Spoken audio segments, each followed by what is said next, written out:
அம்மா இன்னைக்கு என்ன சமையல்? இப்போ சிக்கன் பிரியாணிக்கு கிரேவி செய்ய போகிறோம். சோம்பு போட்டுக்கிறோம், எண்ணெய் கொஞ்சம் ஊற்றி சோம்பு போட்டுக்கிறோம், பட்டை போட்டுக்கிறேன். இப்போ 5 வரமிளகா போட்டுக்கிறேன். இப்போ வெங்காயம் போட்டுக்கிறேன்.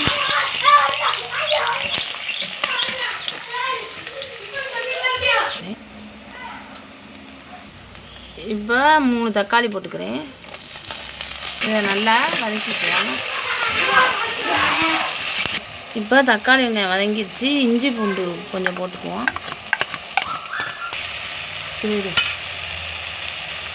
பூண்டு கொஞ்சம் போட்டுக்கிறேன்.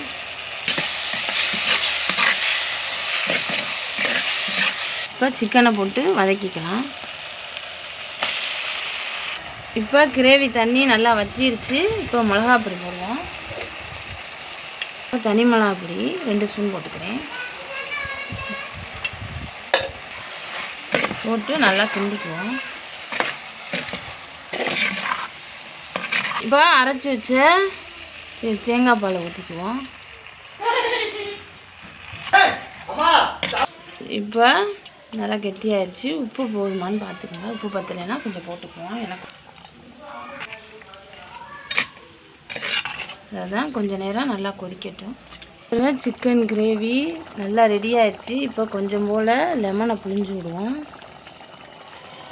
அது மேலே கொஞ்சம் கொத்தமல்லியை தூவி விடுவோம்.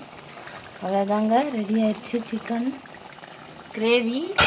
இப்போ நம்ம இறக்கிடலாம். இறக்கியும் மஞ்சள் டிங்கவும் எவ்வளோ தளதளன்னு கொதிக்குது பாருங்கள்.